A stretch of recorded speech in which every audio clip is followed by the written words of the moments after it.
Tonight, we're going to do something really nice and really special.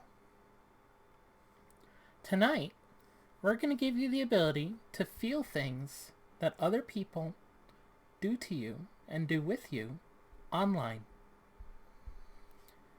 If you've ever seen someone try to say that they give you a hug, or that they give you a scritch, or something even more complex than that, we're going to give you the ability to feel that as if you were there.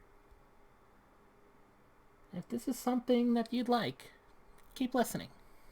If this is something you don't like, you're free to just turn away at any time. But for now, as I'm sure many of you are accustomed to, I'm going to want you to imagine me there with you. And whether you're laid back in a bed or you're laid back in a chair, try to lean that back a little bit so you're laying down. Because just for a while, I want you to imagine that your head is laid in my lap. Because I'm going to be doing some work with it for a bit tonight. And I need it right there in my lap, nice and comfy. If you're in a bed, the pillow is now my lap. If you're in a chair, that soft cushion at the back of the chair is my lap. So, I want you to imagine my hands upon your head. Your thoughts are a bit of a jumble because you're coming in from the waking. You're at the end of your day and you've had so much go on. It's time to wind down. It's time to take a nice relaxation into this soft lap that's going to hold your head, hold your mind for a while. Now, it's so easy to imagine my hands giving a soft little brush right from your hairline, back along your head, down the back just a little bit. A stroke, a stroke, a stroke. My thumbs starting in the middle, spread out as they do. It's so easy for my hands to cradle your head because you've chosen to stay here in my lap. So we're going to go on this journey together. I want you to imagine that I've picked up a hairbrush. A nice, soft hairbrush with lots of bristles. Instead of my hands, I'm going to use a tool on your head tonight. And that head tool is that hairbrush. That hairbrush is my words. And as you close your eyes, and as we start to get moving, I want you to imagine each stroke of this hairbrush going through your mind. Because remember, you just finished all the day's activity. And your hair, in this case, represents your thoughts, your mind. And with this brush, I can straighten them out. I can loosen up any tangles. I can tug out any knots. But most importantly of all, once I've finished that, it's so easy for me to take this brush and reshape what lies before it.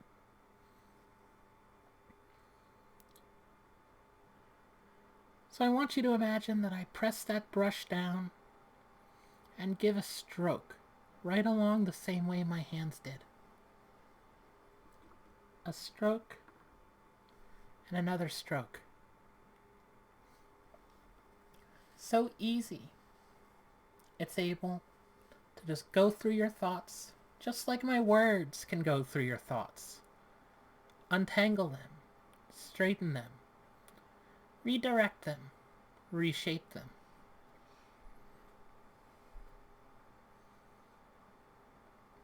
you find yourself timing your breathing with my strokes for maximum effect because they feel nice.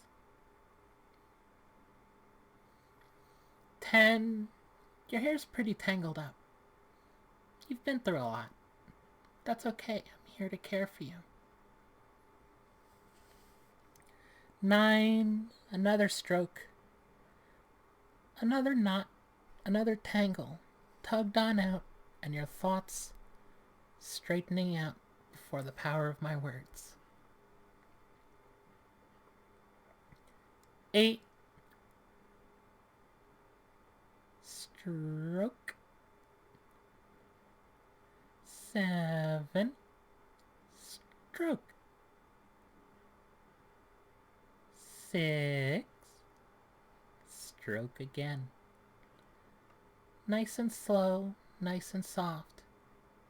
With each pass, giving you a little bit more calm, a little bit more peace.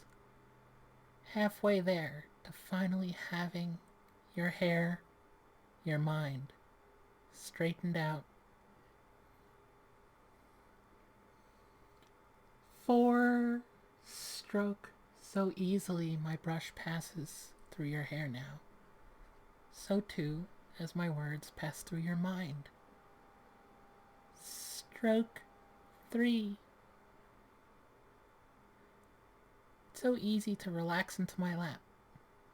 Let my legs cradle you. 2. Stroke. A pass finally goes through without hitting any tangle, without hitting any knot. Because you've relaxed into my lap and given me this permission to brush your hair and brush your thoughts, it's so easy for you to let go into them. 2. Stroke. Nice and slow. And it feels nice. You can almost see me smiling down at you. 1. Stroke again. Over your left side.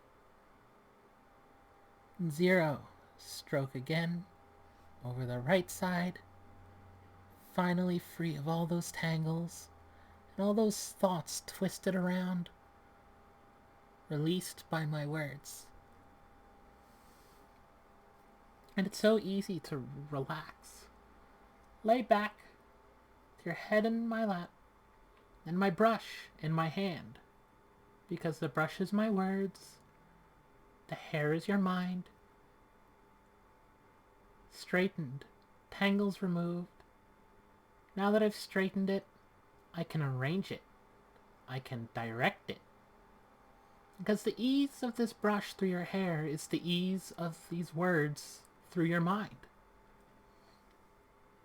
With each statement, I want you to apply it as my brush passing through your hair one more time to arrange these thoughts, my words passing through you one more time to arrange your mind.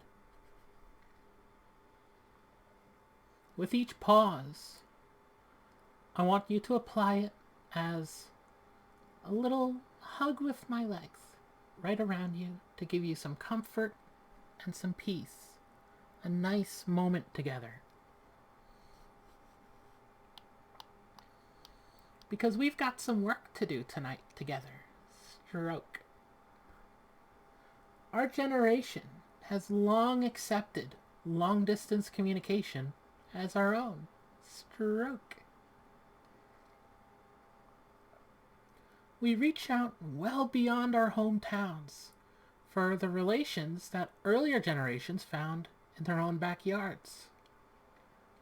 Stroke. In a way, with a wider selection, we find better matches that we end up clutching even closer to our hearts. Stroke. We form bonds we can't fully explain to prior generations. But there's one thing that these bonds are missing. Touch. Stroke. We long, we yearn for that missing component. We travel great distances just to complete that circuit. Tonight, while not a replacement for the real thing, we will bridge that gap together. Stroke. What does a touch mean to you? What does a caress imply? What do fingertips down your back or a scratch behind the ears mean to you? Stroke. We will work backwards to achieve your imposition. We will work backwards to connect the circuit between you and the person on the other side of your screen. It's so easy to forget that the words you read on a screen were put there by a person just like you. It's so easy to forget that those words represent someone who is also looking at another screen. It's so easy to forget that there's a connection between you already, which links these screens. Tonight, we will work from these things that we recognize. Tonight, we will work backwards from these things that we didn't forget.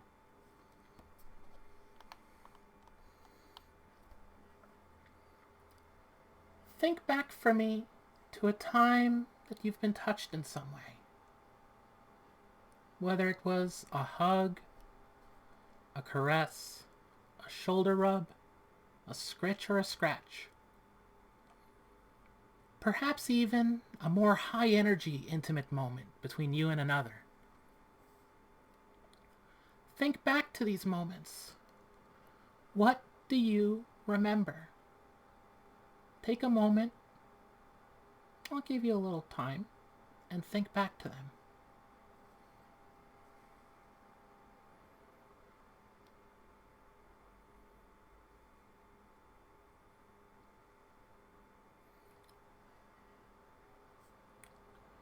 If I had to guess, what you remembered most just now isn't the touch itself, but how it made you feel. The emotion that person conveyed to you through their touch. The comfort of that hug, the joy of that pet or scratch, the relaxation and peace of that rub. But why? Because we don't do these things purely for their own sake. Through these actions, we intend to talk to each other physically. We convey ideas, we convey emotions, we convey base things that often defy language. If we think back to it, prior generations, those people that are utterly mystified about our long-distance relations, it's not because of some strange reliance on physical contact. It's because of what that contact represents. It makes sense when we think about it that way. But why does a hug mean comfort? Why does a caress on the cheek fill us with butterflies? Try as we might, we just can't find a connection directly from the action to the emotion, but for what our minds have already painted for us. We associate these physical sensations to these emotional sensations because our minds have decided they are so. Isn't that right? The link is there because our mind put it there. Therefore, our mind has this power of linking things together like that. If our minds can link unrelated physical touches to these emotions, our minds can link just about anything else we desire to them. Isn't that exciting? We can use this together. We can build our own connections together. And tonight, we will. Because the brain is at its most basic level a prediction machine. When you study it, the surprising thing is, the actual senses we receive from the world, they actually have basically nothing to do with what we do, much less feel. What the brain relies on to interact with the world around us is prediction, anticipation. When we detect an incoming feeling, the brain will kind of tense up and prepare the sensation we're about to feel, prime it and ready to fire once it sees the input. It will immediately start acting on it as if it were already happening. We can use this, and tonight we will use this. Hard to believe, but it's true. How many times has someone playfully played some prank or swung something at you, and even though it didn't hit, you still shouted, "Ouch"? Think back and let this truth sink in. We live so fluidly that we don't even notice that we feel the anticipation of sensation before we actually sense the sensation.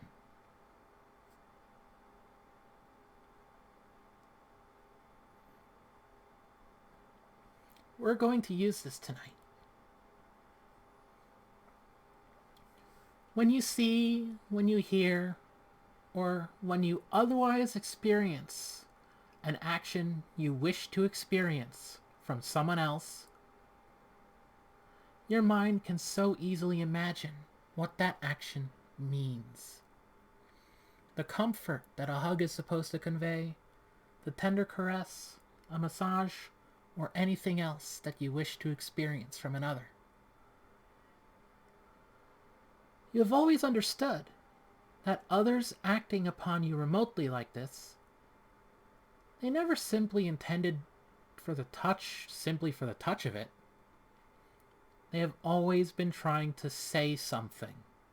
They have always been trying to convey something with that action. Because if the action can link to that emotion, why can't their emoted text of it do the same? Why can't their description of it over voice do the same? How is a physical hug any more related to the idea of comfort than the description of one? It isn't. And your mind can associate it all the same if you wish to. Whenever an action you desire is applied to you, your mind will evaluate it as that same sentiment, that same effect, that same physical language spoken to you from one mind to another. It's so easy to. We already know the mind can build these links. It makes perfect sense to receive the message another person intended to send. Why wouldn't we? If they intended to speak this language, and you want to interpret it, why would some wires get in the way of that? There's another person just like you on the other side of that screen, and they pressed those keys to send you this message. They spoke those words to send you this message. And so long as you want to receive that message,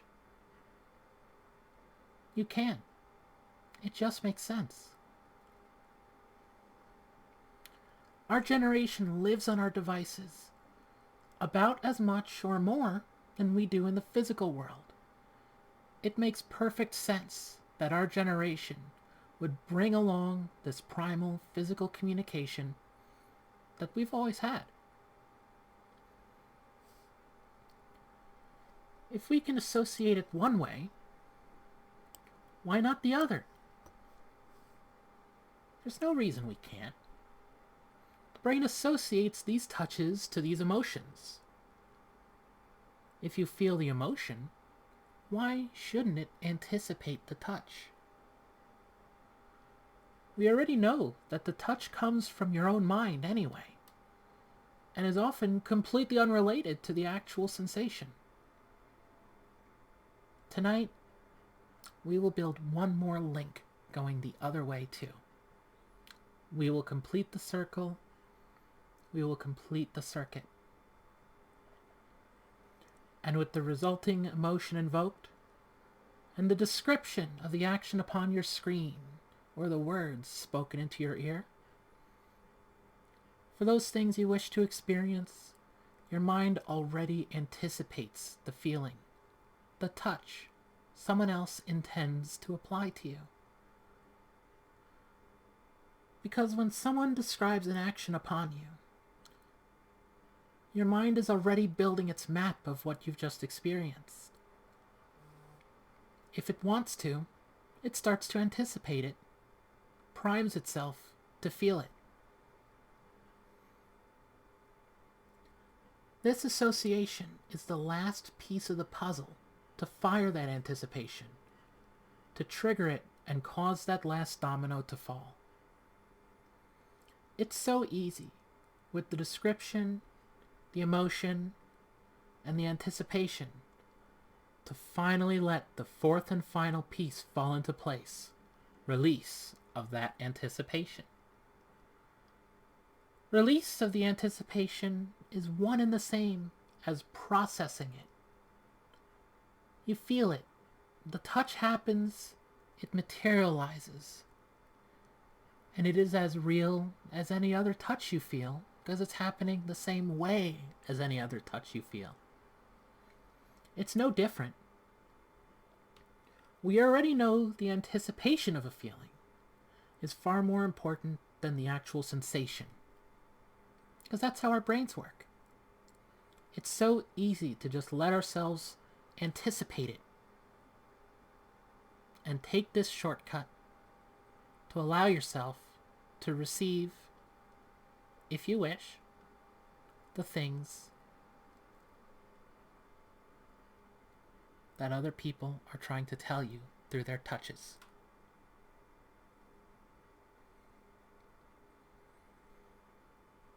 So let's together give this a try together. I brought you down tonight with your head in my lap, and I used a hairbrush to brush your hair, straighten out those thoughts. It's only logical that in order to bring you back up, we'd maybe ruffle up your hair a little bit. It's only logical that I take my hands and set them on your head. And just let my small little nails scratch into your scalp a little bit. Nice and soft. Let me spread both those fingers over your scalp and just start rubbing in. Nice and slow, nice and gentle, nice and soft. Ruffle up your hair a little bit. Maybe my fingers go behind those ears. Maybe they wander a little bit down to the back of your neck. But as we start tussling up that hair again, we're scrambling those thoughts up again just a little bit, getting them closer to how they were before we came down here. 1, just soft little scritches right into the top of your head. 2, still scratching, still playing with your hair a little bit. 3, my fingers wander around a little bit. 4, let's give you some attention behind those ears. 5, We're halfway back up and right at the top of the back of your neck. 6. And at the back of your head. 7. Right on top, right where a hat would go. 8.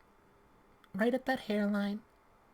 Pressing in and rubbing in just a little bit. A soft little massage. 10. Quick little ruffle right atop your head. Bringing you up, up, up. Back into consciousness. Back awake again. Alert as you were. But with this gift I've given you tonight.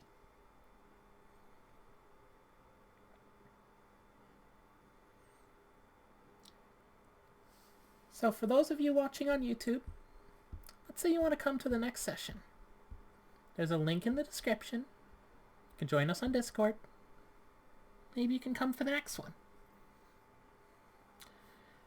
But for those of us that are here on Discord, we can go ahead and start unmuting if we like.